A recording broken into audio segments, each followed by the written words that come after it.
video is sponsored by Voxy. Hello and welcome back to the Blues Focus podcast with me, Tommy Kelsall, Jamie Lawler, and making his Blues Focus podcast debut tonight, my dad, Paul Kelsall. How are you? I'm very well, thank you, mate. Hey, how are you guys? You all right? Yeah, I'm doing very good. It's been a long time. I haven't spoke to you since a couple of hours ago, I don't think. So of course in today's podcast we will be discussing yesterday's defeat to Leicester, 3-0 loss after many wasted chances. We're out of the FA Cup, but at least we don't have to travel away to Bournemouth if we did win that game. Wasn't the sort of fixture we would have hoped for had we gotten through.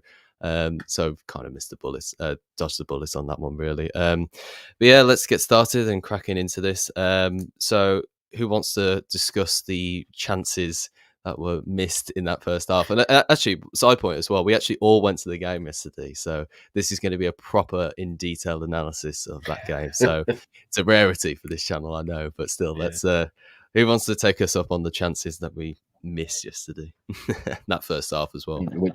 Which one? Which chance? Where do you want to start? Yeah, with all those chances. Yeah, I mean, it was driving me absolutely insane. Really, I mean, I've not been that frustrated at a game for a long time. Really, I just think there were so many chances, wasn't there, in a short period of time? And you think, well, one of them's going to go in, aren't they? One of those chances at some point is going to go in, and none of them did. Didn't we have like 14 shots, 6 on the target, and we didn't score any, did we? And that was. That was incredibly frustrating, I think, wasn't it? It was a shame, really, wasn't it, that I think we'd have took the roof off the place if we'd got a couple of goals early on. And, frustrating, but hey, that's football, isn't it? It happens sometimes, doesn't it, as well? But, there you go. What about you, Joe? What do you think? Oh, it might be a bit of a delay. Quite a delay, actually. Jesus. I think it's just saying, Am I right? No, you're very much delayed. Does that sound all right? Well, we'll drop you out for a second. One second. So it's just going to be me and Dad for a quick second while I get back with Jamie. That's fine. But yeah, carry on talking about the chances whilst I sort Jamie out. Yeah, that's fine. As I say, I think that first half for a lot of the fans, wasn't it, really? Just you couldn't believe just how well we were playing in terms of creating chances to get into the box. And, they were like good chances. I think we hit the post. I think the keeper made some good saves. I've watched them back a bit, actually, and they're probably not as clear-cut as maybe you think when you're at the game during the day. But you're kind of expecting one or two of those to go in. And in FA Cup, if you can get ahead, against a team that, to be fair, they're a decent side on their Leicester, top of the league and whatnot. Yeah, I think we just got ahead in the game. It could have made a lot of difference, can't it? So, but I suppose the only crumb of comfort that we didn't get through was that, like you say, the Bournemouth as an away tie isn't particularly, that appealing, was it really? If it had been like, if we'd have got through, we would have, played Villa or something. That would have felt like a real missed opportunity. But I was really genuinely a bit annoyed, I think, at the end of the game, as I think Mowbray was, really, about how it sort of then panned out second half. Because you look at that first half, we played really well, loads of chances, and then second half it kind of petered away to nothing again, didn't it? And which was a real shame, I think. Yeah, but yeah, it's one of those, and it's football. It happens sometimes, doesn't it? But there were some positives, and there was some typical Birmingham City kind of chances and opportunities that we seem to have passed up on again. It would have been nice to have a cup run this year, because we haven't had much to cheer about for a long time, have we? We haven't really had a lot to sort of inspire the fans for a while, have we? So it would have been nice to have a bit of a cup run and kept that run going. But yeah, we'll focus on the league now, can't we? Focus on staying up. True. Jamie, how do I sound now? Am I okay? Am I good? I think your connection is just a little bit delayed, so you're good. Sounds good to me. Yeah, sounds good to me. I'm good. Okay, beautiful. Okay, good. Yeah. Sorry, my laptop decided to open Microsoft Teams at the same time, and it just sent my whole laptop haywire. Sorry, guys.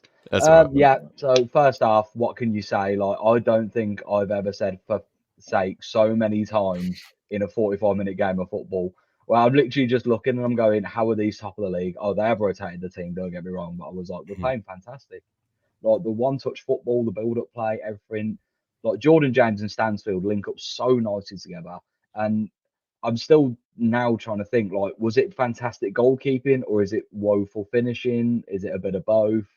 I imagine a bit of both, yeah. Yeah, the Dembele one at the end of the first half, 100%. You've got to anywhere but the goalie there. Like, come on. I know. Like the Jordan James one near post, great save. Like there were some fantastic saves from the keeper as well. It's one of them. Like we're getting an identity under Mowbray, and the second half was the second half, and we all saw it happening at half time. Everyone turned around. As soon as you see 3 Leicester players are stripped at the start of the second half doing a warm, you're like, here we go. It's just honestly, happening. Yeah, I do really think though that obviously it was their changes a little bit. I think that when you've got their players on, because when they bring on quality players, you're always gonna struggle a bit. But the fact we lost Ethan Laird, as much as Jordan James and Stansfield have done well, he on that right side, to me he's like a proper Premier League type quality player. 100%. But the fact he comes off at half time injured or particularly or just protecting him or whatever, and he's been out, probably suggests why he's not playing at a higher level at the moment, because the qualities are all there to see. It's just maybe his injury concerns are the reason why he's still playing the Championship. He's absolutely different gravy, mate. I say he's absolutely he's mint. He really is. He's great. He brings such an energy to the team. So once we had to change it around for him, and fair play to Mark Roberts, I suppose, in some ways, throwing you into a team second half, it's hard work, isn't it? Being a setback. He was out of position for the first goal. There was mistakes in that build up. But losing Ethan Laird at right back changed everything. I had to come out to right back. He isn't really a right back, I don't think, is he really? And I felt for him a bit. He's getting mullered then when he's second half. And I think that really kind of put us on the back foot a little bit once we lost Laird. I think that was a big change for me, really. It was such a shame. I'm willing to forgive the Laird substitution if it means I get the fit Laird for West Brom. Yeah. Which is what like. If Drama is out injured for a while, and Laird is our only right back, I completely understand having to take him off, because he's got 45 minutes in him, great 45 minutes. Why get him to push himself to his limitations when you've got West Brom coming? Like, we want to focus on the league at this point. Let Leicester do what Leicester do. That's fine. Enjoy your day out in Bournemouth, whatever. Enjoy your 9-hour journey there and back. Yeah, it was interesting, wasn't it, really? Because Mowbray, after the game, he says like that he was disappointed with how the subs had come on for us, because he wanted them to come on and make an impact. Bring us a bit of energy and do that. And nowadays, I keep saying this, when you've got 5 subs, the chances are you can change almost half of the outfield players, can't you? So you want those 5 players to come on and really sort of leave, empty the tank, leave nothing like that. But it kind of didn't work, did it? It just disrupted everything, and I really don't like it when we go to sort of almost 4 out and out attacking players at the end. It's just, football don't work like that, does it? Because if it did, we'd all start that way, wouldn't we? So it just all looked disjointed at the end, and I felt like Leicester could score at will then, and that was which they kind of were doing. Yeah, it did, and it flattened the game out, didn't it? Because what had been like an exciting first half, the second half, they score almost straight away from the kickoff virtually, and then. We're on the back foot the whole game then, aren't we? I just genuinely couldn't see us getting away back in anywhere at that point. Yeah, Vardy's ruled out goal looked onside as well. He was onside. He was onside. I've watched it back. He was 100% onside.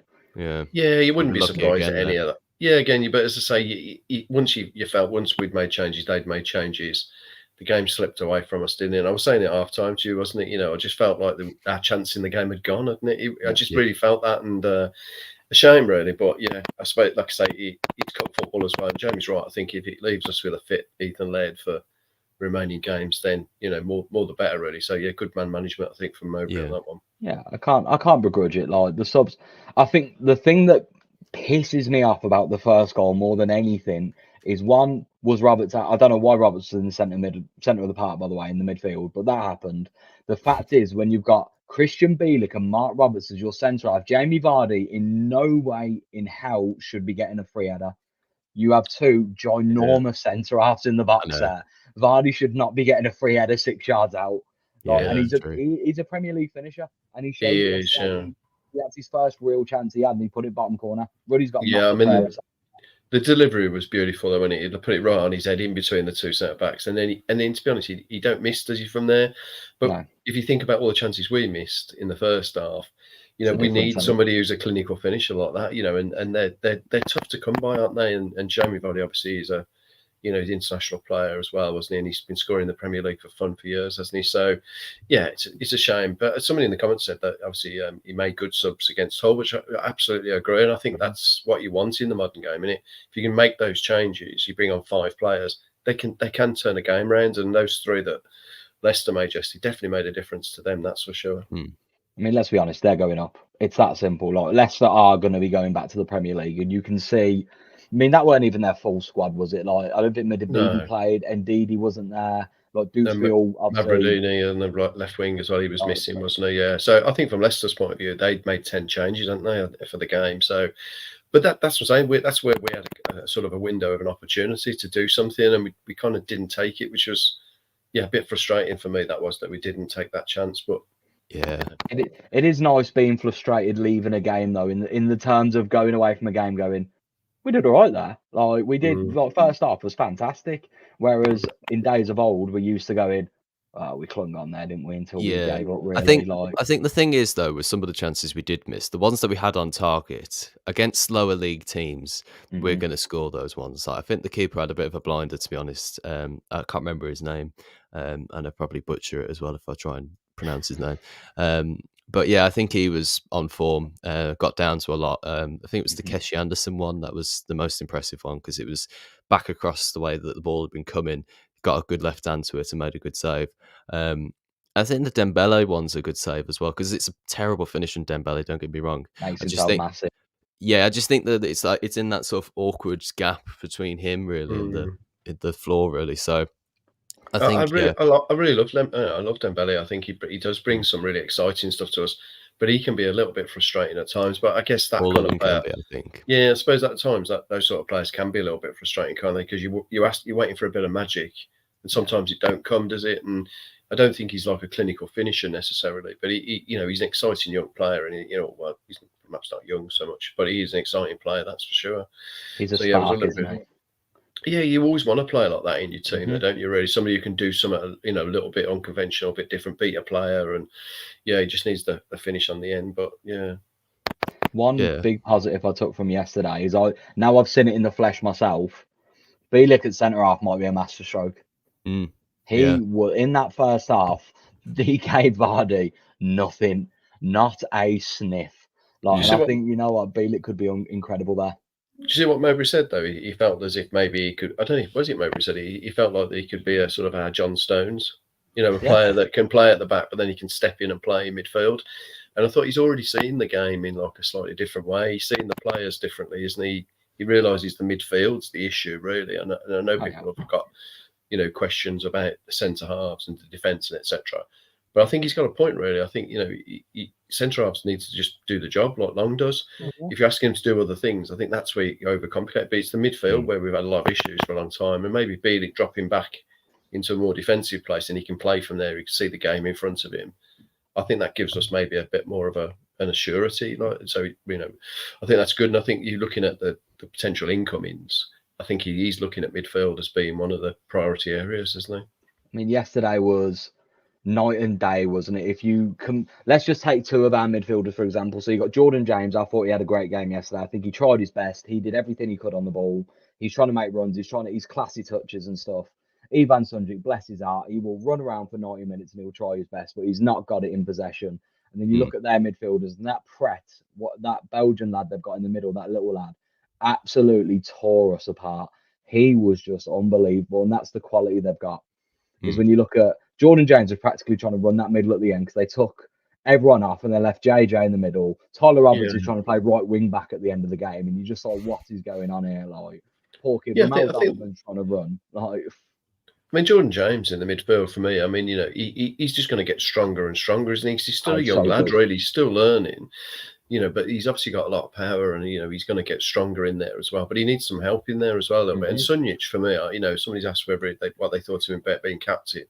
When he went on loan to Hertha Berlin and had issues there, I had a feeling that we'd probably never see him in a blue shirt again, to be honest. So the fact he was the captain yesterday, you think, that's like a bit of a redemption, isn't it, for Sundzik to go from someone who was loaned out, had a poor time, comes back, ends up as the captain. I think that's fair play to him. But a player like Sundzik, he's just always going to give you everything he's got. He's just never going to give up on things. And it takes all sorts, doesn't it, in a team? You do need players who are going to literally give you 100% every single game. So I like Sundzik. He's got his limitations, hasn't he? I think everybody knows that. He's not going to always be like a silky passer of the ball. Takes too long, gets caught on the ball. All of that is true of Sundzik. But you got to love him though as well. I think he's great. I absolutely love everything about him. I love him. My only gripe with Sunjic sometimes, and he's, don't get me wrong, is he ever going to score a screamer? It's very rare. It's once every 2 years, if that. But when he's got the chance, he needs to stop side footing it and just put his laces for it, man. Like yesterday, it fell to him I feel 30 that yards. way I about a thought, lot of just hit players. it. Just hit it, don't finesse it. And he side footed it straight into a centre back. And I was like, please, just put your laces for it. We chat about that a lot, don't we, really, Tommy? We talk about, like, you know, things in modern football. There's a lot of side foot shots go on nowadays, and you're just hoping that somebody at some point is just going to absolutely sort of Sansfield just absolutely wellies half of them. Sansfield, if you watch his goals, he's just thundering it. He doesn't care. He's putting his laces through and it's going at the keeper. That's why I was a little bit disappointed in him yesterday, because he's shown that sort of striker's finishing when he's clean through on goal. I just didn't really see it from him yesterday. Maybe he choked a little bit, but yeah. I mean, there's a few other questions coming into this. Try and move the conversation forward into the West Brom game, but also the new signings that we're being rumoured with. Obviously, the Korean international is pretty much coming in. He's been seen at the Blues women game today. Alex Pritchard as well has also been linked to come in with Blues. There's a few other players as well, but also have Jordan James got a few links now as well. So, I mean, what's everybody's thoughts on that? Do you want to go first, Paul? I don't mind, yeah. No, we need players, don't we? There's no question about it as well. It depends what we're doing it.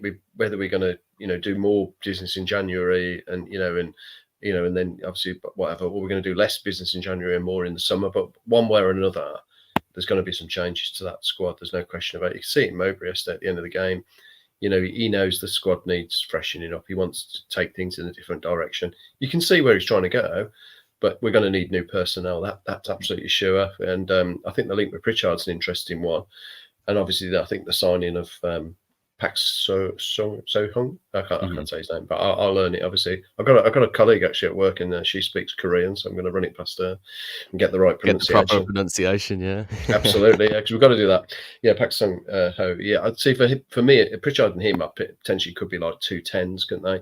And I think Mowbray quite likes that 2-10s thing, doesn't he? So I think we will see some changes, but all of those signings that have been sort of linked so far, you're thinking, yeah. And obviously, you've got to remember we've already got Dazelle through the door, who potentially, left-footed central midfield player.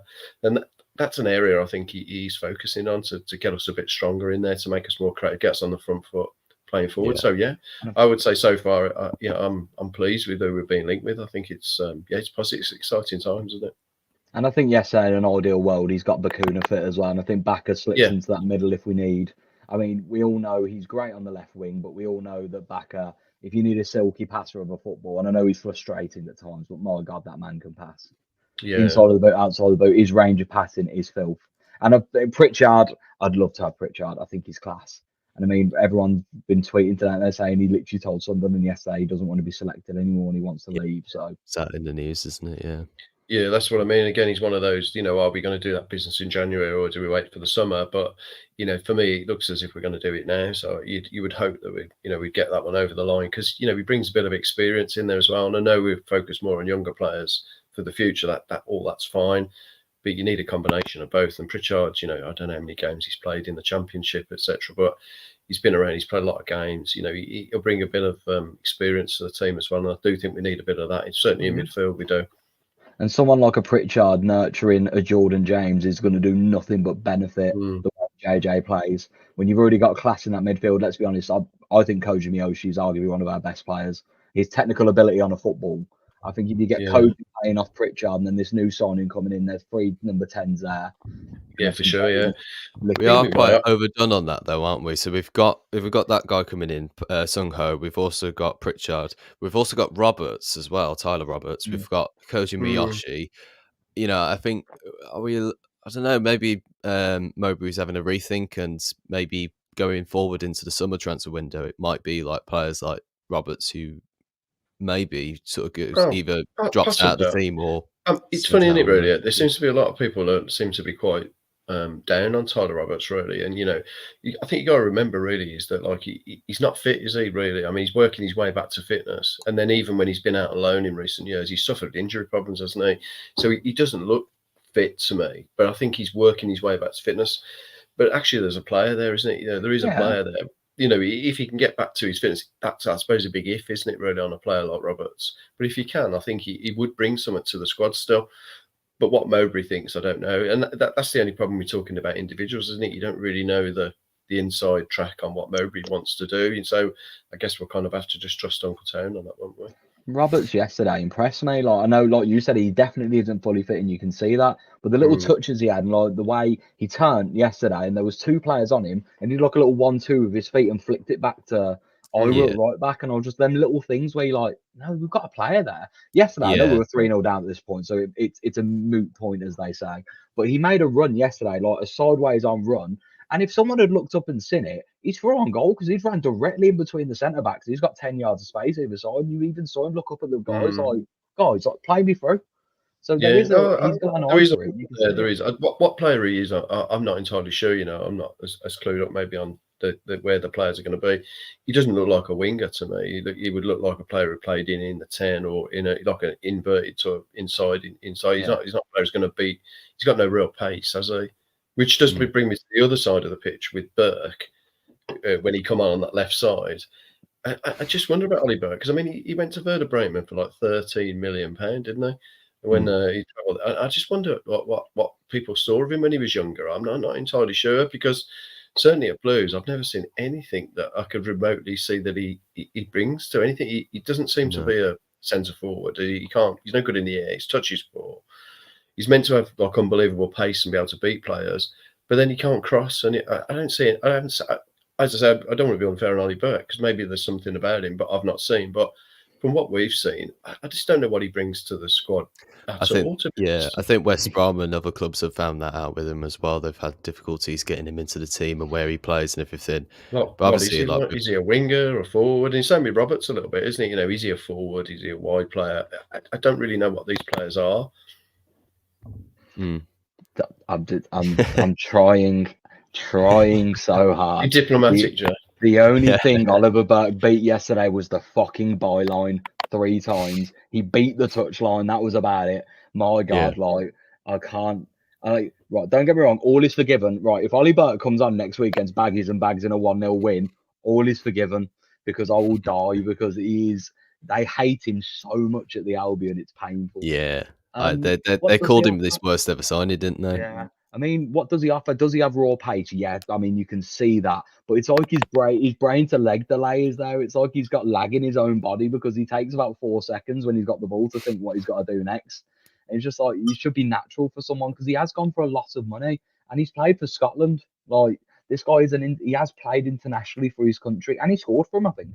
I mean, it's only one, but he scored for him. So, like, you can't deny that this man... There's got to be a footballer in there, and it's never worked for him, and I don't know why. I do know why, but people in football, you know, they know their stuff, don't they? So somebody at some point has seen something in him as a young player to take him for big money. You know, they're not completely, unless there was some sort of deal going on in the background that you don't know about. But you wonder, don't you? A few, if that's the case. Yeah, but he's never really done anything anywhere. He's gone, has he, really? And when he signed in the summer, you think, oh, it'll happen for him here. But to be honest with you, I just can't even see what he brings to the team at all. Maybe he struggles with that himself. Maybe he wonders what sort of player or what he's been asked to do. I mean, he put him on the left wing yesterday, and he's got a bit of raw power, hasn't he? And you see him break past the player at one point, and then he goes past the player, doesn't get the cross in. You think, oh, he's won a corner. Oh no, it's a goal kick. To be fair, I will back him 1,000,000% on that one. It was a corner because I was directly in eye line with that. And he slid in and won the ball. There was a slide next to me, and he says, "Goal kick, Lellis." I hate it when Jack's because like this shit when Jack's like all diplomatic about and he goes. It's worse when he's most diplomatic because he's always on the referee's back, and when he's like, "Yeah, it's a goal kick." It's like, don't you start now? Honestly. You know the one at Stoke when Stansfield, he seems to come off it. I'm going crazy. I'm going, that's a corner. It's got to be a corner. And they watched it back on the vlog, and they go, "Oh no, it was a goal kick." That was a goal kick. Yeah, good ref actually. Fair point. Yeah, well done, ref. Yeah, you're absolutely right there. Well, that's the thing. You're so right about Oliver Burke, like, because he's got so many attributes that you kind of look at him and you go, "Has he got a good jump on him? Hell yeah." Have we seen him flick on a lot of headers? Actually, yeah. Has he got pace? Yes. Has he got power? Yes. And I mean, there's been snippets under Rooney. Ipswich, that 70 minutes he played against Ipswich, he was unbelievable when he high pressed with Hogan and he was at him all game and him and Stansfield and he didn't give him a prayer. Like, there are things in there where you go, actually, he can be. But if you want to be a progressive team, in my opinion, he can't be near the starting 11. I'm sorry, but he just... I wonder whether Mowbray might actually, terminate the loan. You know what I mean on that? Please. And will he have bravery to do that? I don't know. I don't. Is that a good look for a team to be doing that? But maybe we need to. Maybe we need to be bring in ruthless. another loan though. If you can get rid of him and bring in another United loan, do it. Yeah, maybe. I mean, he's looking at the Palace player, isn't he? The young lad at Palace. Yeah. Maybe. Yeah. I mean, done well at Charlton, hasn't he? And so whatever. So maybe that's it. We might be panicking for a right back at this rate. We don't know if Drama's injury is big or not. Like Drama's missing from the squad is a panic station for me because I love Laird. Like we've all said, we love Laird, but there's a high probability that Laird might pull an injury. But Backer's got a bruise on his knee, and that's what he said. I think. True. Yeah. I was going to say the other way played Bacuna. He's played every position apart from goalkeeper, hasn't he? This year, Bacuna. just put in there. If we go 3-0 up in a game. Oh yeah, he will. Yeah. He might have done. He probably would have been a better choice than Roberts at that place, I think. Well, let's talk about the Albion game because obviously big news today. Obviously with all the stuff kicking off in the Wolves game, obviously we can't go unfortunately because of the ticketing thing that happened when we're trying to buy them. But let's talk about the Albion game and what we can expect from it. And I mean, I personally think if we play the way that we did in the first half against Albion. The way we did against Leicester, we'll win that game pretty comfortably, really, because I think it's one of those things, though, because like obviously we didn't go to the whole game, but what we heard was that we were pressing very well. We played brilliantly against Stoke. We were very much in possession in the first half. We had control of the game and sat back really nicely. And there was glimpses of that against Leicester, but obviously Leicester are a much better team than Stoke are. So, they took us to the sword in the second half. I think they managed the game better than we did in the end. But really, I think we played like that against the Albion and they were poor today. I think they're going to be a bit wounded by that as well, really. I think it was their sort of opportunity to get one over the Wolves after being at the Premier League for quite a while. So, yeah, I don't know. I feel confident about it. I feel confident about the team at the moment anyway. I was really confident we were going to beat Leicester. If we found the fucking back of the net, I would have been really optimistic about it. But I don't know. I just think we'll do well against them. I genuinely think we can get at them. I think the worst thing that could have happened to us today was Wolves beating them because we're going to have a very pissed off Albion next week. But I think Mowbray's pissed off Albion. Well, no, but do you know what I mean? Like they're going to be up for it now even more because they've just lost one derby. Their manager's going to go, you can't lose two on the bounce here, lad. You've got to get out of these. I think that's why I think we can, though. I think it's going to be chaos. I think Mowbray's going to put a rocket up their arse this week for us. And I think they're going to be getting a rocket up their arse their end as well. And I think it is just going to be an end-to-end. It's going to be like a ping-pong match next week. I fully expect it to just be absolute chaos. Hopefully, either end. I think that could benefit us. I think Ethan Laird might have a fun time up on the right. If they're from watching it today, their left back loves to push forward, and I think against a Laird loves to bomb forward as well. So I think it's going to be, yeah. Well, I think it'll be fiery, won't it? There's no doubt about that. It's going to be an intense game, isn't it? I mean, like you say, on the back of getting beat by Wolves, they're going to be a bit wounded. We've just got knocked out by Leicester, and obviously Mowbray's trying to give them a bit of a rocket as well. But honestly, we need to get some wins. And I know everyone's saying, about the season, but we are still sort of like looking over our shoulder a little bit. So we need a couple of wins, and it's wins we need. And if we want to be serious about those things, we've got to go to places like Albion and expect to try and get something. I'm always happy with something away from home. I would always, go on that. I would say if you can get something, that's good. But then you've got to win your home games. The way we've been this year, we've looked never certain about any of those things at home. We've not been great away. We've been poor. So I don't know. I was a bit pessimistic on the way back yesterday. I probably lightened my mood slightly a little bit now. So, but that is a tough game on Saturday, by the way, because they're a decent side. That Corberan's a decent coach. They've got some good players there as well. They've been through a bit of a poor time, and especially off the pitch, they've had a poor time. But I think we need to be careful about that as well. You can't go gung-ho against that because I think we could end up getting turned over, and we need to be careful about that.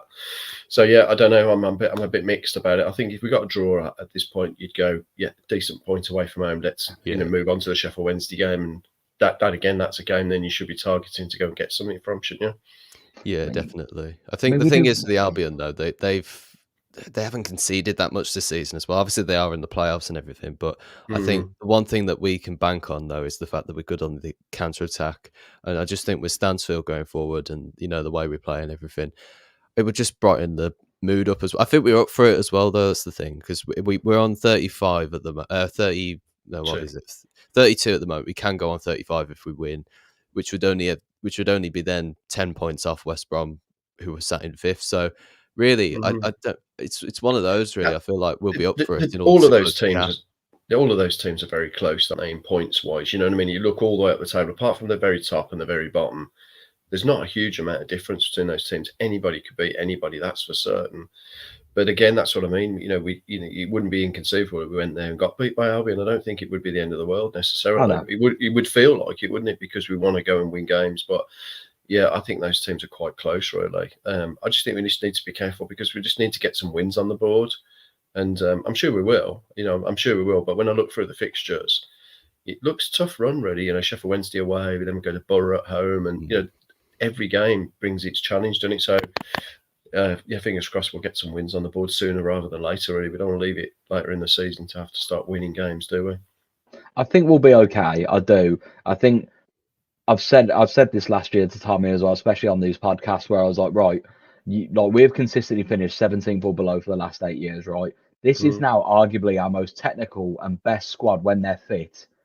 And when we've got our fully fit 11, I genuinely, apart from Leicester, maybe I don't see a team that should trounce us because our fittest best 11 is really good, really good. Yeah, I think we've got good players, haven't we? There's no question. But I mean, like maybe said at Stoke, you know, once we were 2-up. We then revert to type and we start dropping off and we're trying to hang on, you know. And to be fair to Rooney, he said the same things. He said you've had years and years where you've just tried to grind out things, you know, snot and guts, I think he said is how we play.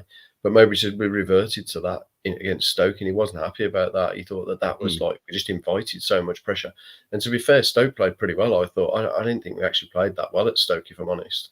So I think we need to be careful about just trying to grind through games because that will come and bite you on the arse, I'm sure of it. If you're just trying to hanging on for 70 minutes of a game, I just don't think that's the right way. Not in this league. You need to go and win the games, don't we? I mean, how funny of an old game is football, though, lads? Like, and I agree. I think it was two fantastic goals against Stoke. Don't get me wrong, but I think apart from that, we defended for our lives, and then we go to Leicester and we have the 45 minutes of our life and can't put the ball in the back of the net. Football is such a mental game, isn't it? It's just like, come on. I don't know why it is like that, but honestly, I just think though, like we're on a bit of a good form. I think if we do win, and perhaps even convincingly, then I think it will start to show the sort of strengths that we have. I think the weaknesses we have is consistency, because you consider like how many injuries we do get. It kills all the form and all the flow, doesn't it? So it's like you say, Jamie, when we are fully fit, we're doing fantastically. But also, like you say, Dad, when we've got so many injuries, it flattens the mood and everything. And like even Laird yesterday, had he not been injured and didn't have to go off for a precautionary reason, I think we'd have pushed on in the same vein, really. I know that Leicester would have probably still come on as strong as they did, but I definitely think we'd have had more chances because he just sort of, like, that right-hand side was just not used in the second half at all. If anything, it was all down the left-hand side. So it's really that we need those, the things that are working in the first half, like against Leicester, we need to take those into the West Brom game and need to stick to them as well, because we can't be, say exactly the same thing happens against West Brom. We need to keep on going down the same routes that are working for us, because it's up to West Brom to try and stop it then. Do you know what I mean? Rather than them trying to change up the tactics and everything. Yeah, we need to take the game to teams, and that's exactly what the club's asking of the managers now, isn't it? We can't be a team that goes and worries about what you're there and try and play against. We actually need to take the game to people, and I think that is that they often keep saying it's no fear football or something, but I think they just got misinterpreted a little bit. It's like a clumsy phrase, but really what they're trying to say is that we need to go to places and say, all right, we're coming to West Brom. Well, we've come in here to win the game. We're going to take it to you. Can't just sit back all the time and just try and grind out a 0-0 or something. We're just not going to be able to do that. But talk about consistency. That's the big issue for lots of teams in the Championship. It's such an even division. It's hard to go on runs where you are consistent. I think only Leicester really are a team that have been really consistent, haven't they? Leeds have had ups and downs. Other teams have had ups and downs. So consistency is always going to be difficult in a league where your teams are quite similar. Mm-hmm. Yeah, they've only lost 4 times this season, only 3 draws. So, they are easily the best team in the Championship. I mean, like Ipswich as well, though. Like, you consider, are they on a bit of a slide as well? They lost in the Cup yesterday to Maidstone.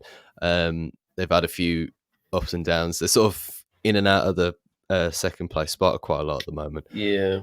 But that's why I think that I just feel like there's an opportunity for us to capitalise, and West I Brom agree. and teams like that. We've got it's a tough run of games, like you say, but also at the same time, West Brom, we've beaten them earlier in the season. Sheffield Wednesday on a terrible run of form. They have been all season. Blackburn are Blackburn, so they can be up and down. Sunderland, having a bit of a thing at the moment with Michael Beale and no, Michael Beale, is it Michael Beale? Yeah, that's right. Yeah. Not I Ian mean, Beale. Not Ian Beale from how much would EastEnders, no. Mowbray love to get one over them as well? How much would that mean to Mowbray? As Look well? at those three teams, Jay. He's got Albion, Borough, Yeah. and Blackburn were all playing against. They're all his former teams. He's And going to want. Sunderland. Oh, and Sunderland as well. Yeah, of course. Cool. So all those teams, you're going to want that, But And the thing is, the league is that tight. Even if you don't win all them games, let's say, for example, Just if a I'm being point out of them. optimistic, let's say 8 points out of the next 4, so 2 wins, 2 draws, you're pushing mid-table at that point. Yeah, yeah, exactly. that's Yeah, the thing, yeah. We've yeah, got exactly. where we are now. We're pushing like 11th, 10th. We're laughing. Yeah. But I think the way to get draws is to take the game to them, not Yeah, to go 100%. to we went to Norwich away and Eustace was there. Nothing against John Eustace. I think he's gone and thought, we'll try and get something from the game. But the way he's approached it is by to say, let's just try and shut up shop and come away with something. And Yeah, we've that game absolutely was turned over, haven't we? That game think was that such was a the turning game. point, yeah. Because honestly, like I remember me and you, Jamie, were on the podcast the week before, and we were saying 4-2-3-1, get at them and put the game to them, and then he gets beat, and then in the next 2 games that against Huddersfield and West Brom, he does that, and they go and absolutely fucking tramp them. Yeah, I so think it's, that it's I still simple, think that really. Norwich game. I think the Norwich away game is what cost John his job. I genuinely do. I think the board turned around and went, nope. They watched Watford away where we lost 2-0. Don't get me wrong, we didn't concede till the end of the game, but they watched that the way we set up against them, and then he's probably watched Norwich away and gone, "What are you doing?" He didn't do himself any favors with that approach. It's about mentality, isn't it? And I think we've had now over a decade of a mentality where we're just trying to survive. We've got to change that mentality around. We've got to say, actually, we're a decent football club, decent players. We're going to have to try and go and win football matches, and that's the change that I think John Eustace misinterpreted. I think he thought, yeah, we'll just try and drag ourselves through the season again, and I think they're just thinking, no. I mean, it turned out actually the way that they did it. Like I've always said, I think the timing was wrong, and I think the choice was wrong. But I still think they still believe in the way they want to take things forward. And I think they're saying to Mowbray the same thing. We've got to go and try and win football matches. It's as simple as that. And I mean, how likable is Mowbray as a manager? I love him. I watched his first interview and I was like, you can just see, I said this last week and I told me you can see he's a working class man. He gets the club. He understands it. He just knows what it's about. And he's one of our best appointments in a long time. Yeah. He's just connected. He's easily to connect with. He's a relatable manager. He's a nice guy, and he's a decent manager as well. At the same time, it's not one of those managers who are like you're taking a chance on if you put him in charge. You're going to get results out of him. What you're expecting because he's experienced and everything, and that's what we need at this point in the season, really. And I mean, he's what. By the time he comes to the end of the season, he's probably got a year and a half left on his contract or whatever. But he's still going to do loads of work with us. He's going to be fantastic. Yeah. Let him have it. He's a likable guy, and he's a real person. He's a genuine guy. So I think you're always going to warm to that, aren't you? And tells it like it is. And you can't want more than that, can you? If someone's going to say, "Yeah, this is how it is," and like yesterday, he looked a bit annoyed to me. I thought after the game, I thought, "Yeah, I like that. That's the kind of attitude you want, rather than." Oh, well, it's only the cup. They're a good side. The top of the league. He's like genuinely like, I'm a bit annoyed, actually. We should have won the game. And I like that. Everybody felt that, didn't they? Going from the last manager, going from Pooney, who we had before, when he was just outing every player like no tomorrow. I had a manager who, even the way he worded it yesterday, when he said like an individual mistake has cost us, but that's football, and it's all for the rest of the team to get back and cover that mistake. Where I'm like that. You have said, look, we all know who made the mistake here. We all know who the bollock up was, but I'm not going to sit here and out him on the camera. He knows he's made a mistake. I've already spoken to the team for the mistake after the game. It was literally just going, he's not good enough. He's not good enough. I wanted to take all 11 off at half time because they're crap. And it's just like, I know, yeah. They're saying it how it is, and then there's just calling people out. That's really like the two differences between Mowbray and Rooney, really. It's man management, that though, isn't it? It's about dealing with people, isn't it? I think if you're gonna, like what Deeney did at Forest Green, he's frustrating. He's let his frustrations get the better of him. He's gone straight to a media interview. But who wants to work for a boss that does that to you? You're dealing with people, aren't you? And everybody else thinks, well, it could be me next, couldn't it? I'm in the firing line. And if Rooney's saying, well, I could have took you all off, he's like, well, thanks a bunch. I actually put a real good shift in here, Exactly, and you're saying that it's me as well. Like, so I'll tell you what, maybe I won't bother next week. But with Mowbray, I think he keeps it in house, and he'll take the flak on behalf of the players. But in private, I reckon he's telling them, like, both barrels. Like, and if you're not doing the job, you're out the door. Like, no, 100%. Yeah, that's what I rate. Like, and that's why I think, going on to another quick subject, we said about Chef Wednesdays after West Brom.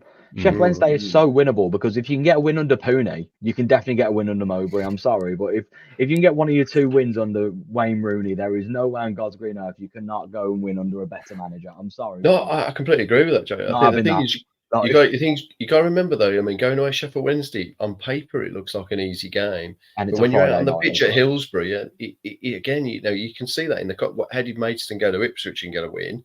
Well, if the players really want it and the fans are there for you, it can be possible, can't it? So you've got to be really careful not to underestimate Chef Wednesday. Really, to be fair, the fear is if you lose to Chef Wednesday, I think we are shoulder watching at that point. Yeah, I do. I think we are anyway. I really do. And I don't want to be like pessimistic, but I think we just need to be careful about like blind optimism. Oh, yeah, well, we'll win this and we'll stay. It needs to be earned. Yeah, 100%. Right. I mean, I had the corner of my eye today on QPR versus Huddersfield. Yeah. And I was to see they drew. I was like, okay, we'll take that. Yeah, it's a good result. It's a good result for us, that is, isn't it? Really. Yeah. And I mean, it's been a turmoil season in terms of managers and stuff like that, and it has. But I know I've said this for the last 8 years, but this time I genuinely say it with hand on heart: is get to the summer, because this time this board mean business, and you can see they mean business. It's going to be a big summer for us. Yeah, I think you're absolutely right about that. The next 3 days could be like I think January transfer deadline day might be fun. Yeah, I think all of those things, I absolutely agree with on all of those. I think the most interesting thing about that is that while we're in this sort of period of uncertainty, which we are, at the same time, you can't help but be really optimistic about the future. I know. Because things going on off the pitch, you just think, hang on a minute, this is going to be a brilliant ride, isn't it? You know what I mean? It's going to be fantastic. The stuff this week they came out with, biggest commercial deal in their club's history. They're talking about a new fan park. They've set up these strategy boards, haven't they? Where they're going. One of the boards is going to look at fan experience. They've got good people heading up those fan boards and stuff like that. The club on every front seems to be making like real big strides forward. So as a supporter, you're thinking this is going to be great. But at the same time, we've still got this looming kind of thing that's been hanging around us for like 12 years or whatever, where we've been absolutely abysmal. So it's hard to sort of get yourself out of that until we can get to the summer, when I think next year I think the whole thing will look completely different. I really do. It takes time, doesn't it, when you've had owners as a wonderful previous owner. I mean, Mr. Stephen Knight even hinted at the other week, didn't he, tell me on our pod when he turned around and said, I can't go into it, but the stuff they were trying to do on the way out, the like clauses, like, and these are the owners. Like, it takes time to get over that kind of stuff as a football club. There is no way you're walking in after 6 months and doing a whole shift. It's going to take on the pitch. It just couldn't. They just couldn't. Well, look at what they have done in 6 months. It's like amazing. Remarkable. You're remarkable. Both on and off the pitch. I think the things they're doing, but then their vision for the future about reforming Birmingham and getting Birmingham part of things. These are things that the club probably should have always been doing. Yeah. So for them to come in and identify it and then say, well, we're going to do this, and that's what we're going to aim to do. Well, thank God, it's about time, isn't it? About time that a city with and a football club that carries the name 100% should be involved in all of those things around Birmingham. No question about it. When was the last time we had an owner that went to Leicester away with the boys, walked into a pub, free barred it for everyone, and just went, on it, lads, go on. Yeah. Like, honestly, breath of fresh air, innit? The whole thing's amazing, that, isn't it? And I know some people, I've seen a lot of other fans going, oh, well, it's just a commercial stunt, isn't it? I'm like, well, it's not, because I was there in Preston away as well, as usual. He was in there with the fans celebrating the goal and everything. Like, this man actually cares, and he looks like he actually wants to be part of this club. Like, he cares about this club, and he's there for us as well. And you can see that he's trying to get the fan experience like us to see what we're experiencing and see how he can make it better. He's got a big stake in it too, though, hasn't he? So he's invested in it. Yeah, but I think beyond that, though, Tommy, I think the thing is for him really is that we've had an owner, if you think about it, or owners who've been like invisible almost to the point where the fans don't even know who they are. We've Yeah. had protests on the street because the fact the owners are kind of invisible to everybody. And now you've got an owner who's not only the chairman of the board, but he's sat in with the fans, buying drinks, supporting the club. You know, that is just is gold, isn't it? It's exactly what the fans want. You know, it's what the club needs. So, you know, hats off to Tom Wagner as that, because he could quite easily just sit behind the scenes or whatever. But he's out there front and centre, and that's brilliant. I just think that's another massive step forward for the club. Yeah. Really. They went about it the right way as well. Just shortly touching back on the way that the BSHL tried to sell the club. I think what Stephen Knight was trying to allude to when we were in the conversation was the fact that when trying to sell the club, they wanted just a little bit more and a little bit more. But he touched on the fact that Knighthead obviously have done those things before. They deal in stressed businesses, so they know what to expect from companies who are trying to get the most out of things. But that's also why I think that the Paul Richardson deal was tougher for them to get over the line in the end, and also that Knighthead knew that just you're gonna have to sit this one out, and as soon as they get in, they're going to put everything right and do the right things and really just boost the club. Because what I thought initially when they took over was the fact that they were just going to come in and be like, right, let's just ease our way into it. But like, nah, they were like straight in, put everything into the club and make sure that the ground is going to be done by December time and everything. And it's those little things really that just mean so much to fans really, and improves match day experience. And looking into like that Blues Matter thing they put up, I mean, I was just sort of reading through it and everything, but it sort of matches the mood at the moment.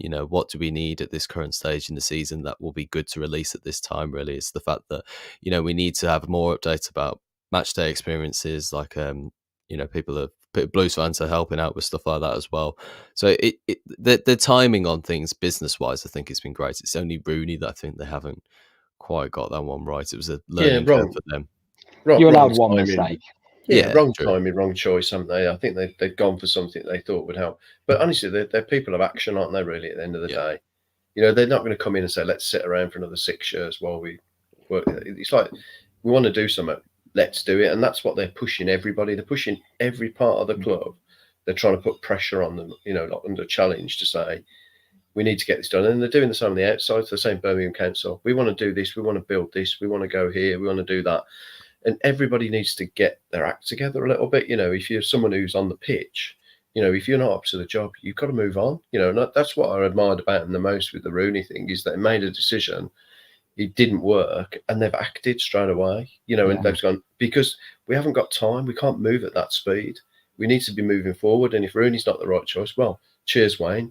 See you later. Let's move on. And they've acted really quickly. And I think that should give everybody optimism again, shouldn't it? Yeah, and I think this thing. I think I might have gone over the top, to be fair, when I said Chef Wednesday is winnable. So but in terms of what I'm saying is, I think that we are at a point where we do need to look at some winnable games as well. Yeah, it's a good change in mentality, isn't it? I know somebody said in the comments earlier. I haven't got the comments open, so I haven't even. No, because I'm on my laptop. It will start destroying my laptop. Well, what Gary says here, he says Blues should never go out thinking they will win easy. Well, I get that, because Blues are like that, and like we were yesterday, we should have easily won that game. We had first half performances, but also as well, like it. If we were to go out into a game thinking we should be winning those games, it's a good change in mentality, isn't it? And it's what we've been lacking for the whole existence of the club, really. We've always been oh, well, never mind. It's just nice, isn't it? Like, in terms of, we've spent so many years going to games where it's like, well, we'll cling on, we'll hopefully get a corner kick, and Dukey might shithouse it back corner, like that's, and we've gone from that kind of mentality to now going, no, let's get at them, actually. Let's. Yeah, it is. It's an attitude, isn't it, Jay? I think you've got to say, well, actually, we want to sort of like, we want to go and be a positive force everywhere we go. The best thing about this football club is the fans, no question about it, right? There's lots of things about this club that you could say actually over the years have not been great, but the fans, you can never dispute the fans, and I think they've plugged into that. They know they've got to take us with them, and part of that is you want to go and be entertained. You want to be able to have something to sing and cheer about, don't you? Yeah. We never lost hope, did we? That's the thing. A lot of fans would have walked away and gone, we can't do this anymore, it's driving us insane. Whereas a lot of our fan base, even in the dark times that we've dealt with the last 10 years, consistently sold out away games. So kudos to the fans like you two, like, who consistently go to them games and still deal with it. And I can't imagine how painful it must have been to vlog them games, Tommy. Oh my god. Or drive to them, you mean? Yeah, well, and you, like having, and you guys. But this is what I'm saying, like the guys who go to all the away games and stuff, like you Yeah, but guys we've earned this. It's a passion, isn't it, Jamie? It's about, Yeah. that's what I'm saying. That's why the fans and the community and everything about that football club is like literally second to none. You know, I know you've had like a Black Country derby today, haven't you? And there's loads of animosity in that. But I don't think those two football clubs are a patch on us whatsoever. I don't think they've got anything about them that resembles what we've got. I think we're unique in that way, you know, and the fact we've had so little to actually be entertained or excited about over the years is even more kudos to everybody for going to the game still.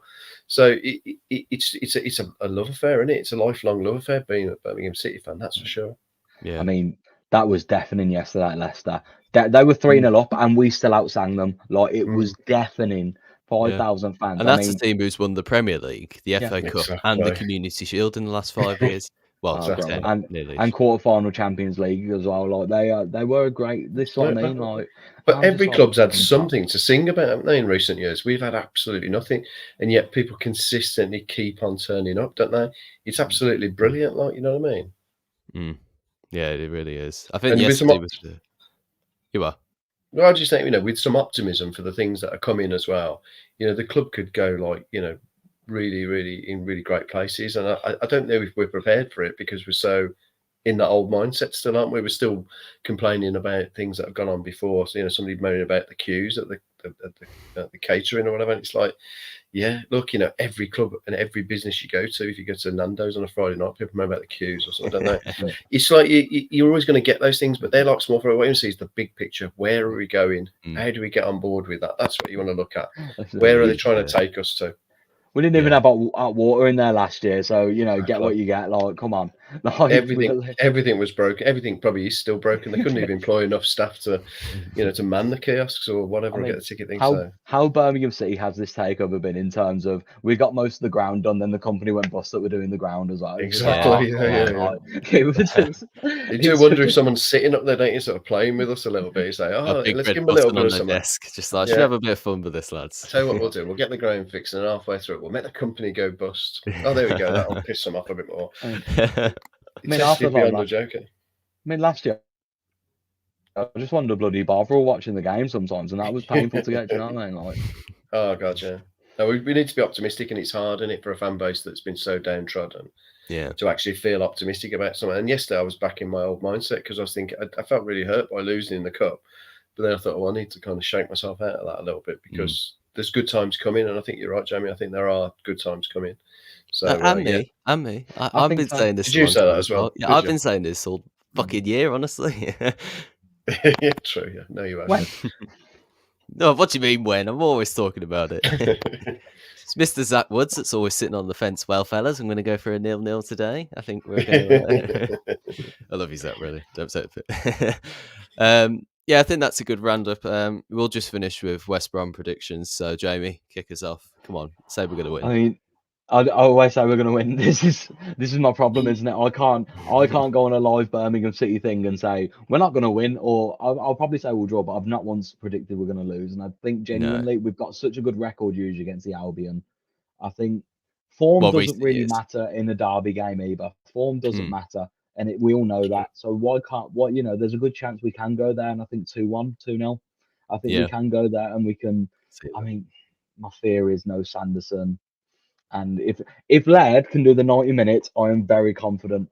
If Buchanan and Laird are fit, we've got this. And I think we've got a good chance because Buchanan is so solid as well.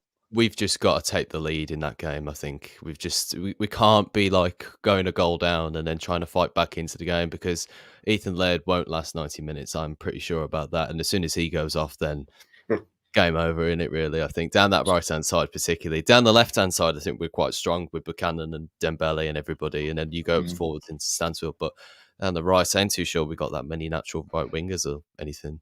And I think Sam in the comments just said he said Hogan hat trick. So I'd love that. I'd love Hogan hat trick 2.0.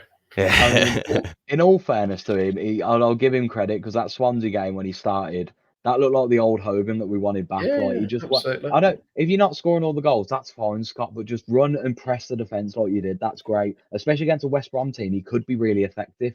him and Stansfield could cause problems. I mean, he's definitely not going to start him, but No. I don't know. He can don't score know. goals though, Hogan, can't he? He can. yeah, I mean, he's not he prolific. just needs one. He's not a prolific striker, but if you put him in front of goal, I think if he'd have started yesterday, some of those chances, he probably would have scored a couple of those. I'm honest. I think that I'm not his greatest fan, but I've gone a bit full circle on him where I wasn't very keen on him, and now I feel like, well, actually, given the right service, he might score a few goals here and there. But I think if you're going to go prediction for me, I think, like I said earlier, I think if you get something out of the game, play well, get something out of the game, I'd be happy with that. I would. Good performance and something from it. I just don't think we can go there and get beat. So if we come away with a draw, I'd be happy with that. I wish I could predict the future, though. That would be much better. I'd come back and tell you then, couldn't I, like you did against Stoke? I did that against Stoke. Yeah, I got him a little time machine, went into the future. I knew we were going to win. Absolutely knew we were going to win that game because it's written in the stars to win those type of games. So I'm going to go with. I haven't been to the future just yet, but I might tell you. Come on. I've been busy, all right. I've not been in the time machine. If you use the time machine, you wouldn't be that busy, would you? Good point, actually.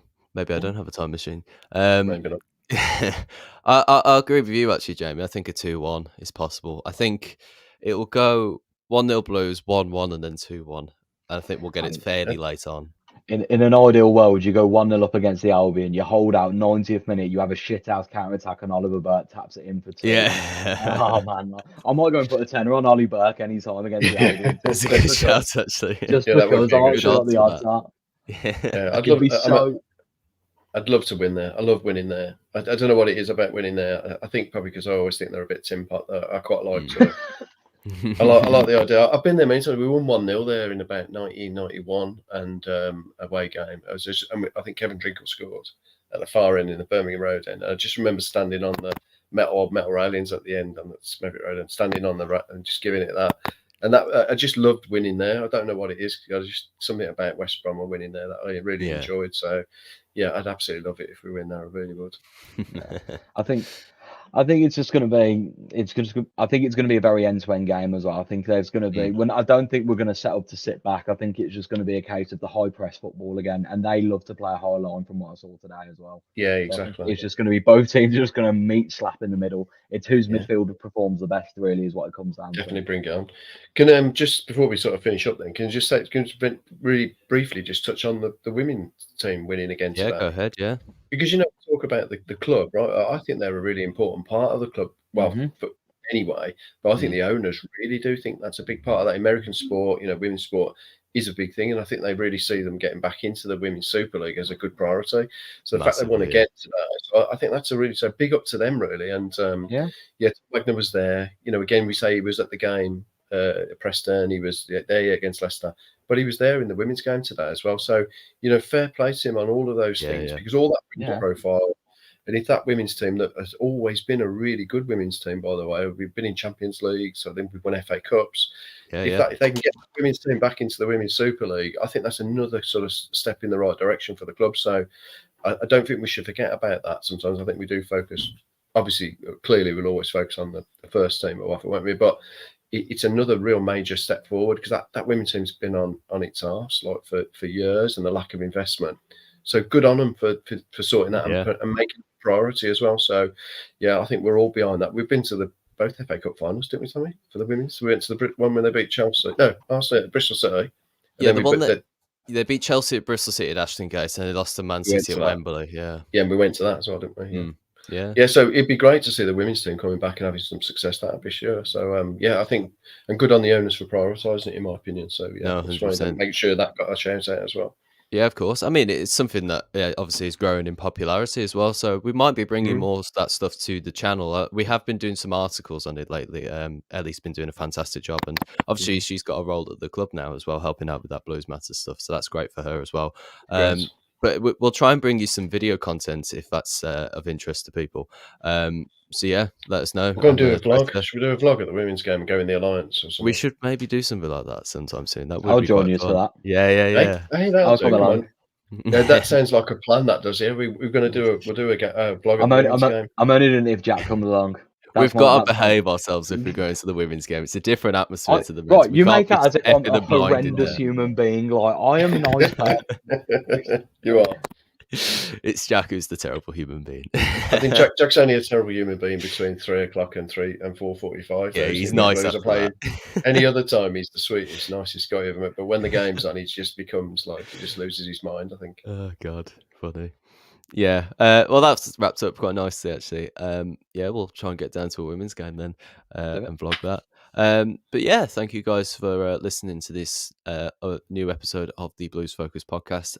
Again, we're going to be doing these more consistently now. This is our second consistent episode. It was just after the Stephen Knight stuff, really. We were preparing for that for quite a while, so that was took priority for a bit. But we're going to be getting back to the regular podcasting, but we are still on the lookout for a next big podcast guest. So keep your eyes peeled for that. Maybe in a couple of months we might have a new big guest coming on. That would be great. Yes.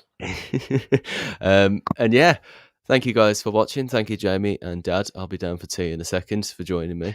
Are you making it? Mum's already made it. What are you talking about? Thank you guys for watching and keep right on. Keep right on. Get around, lads.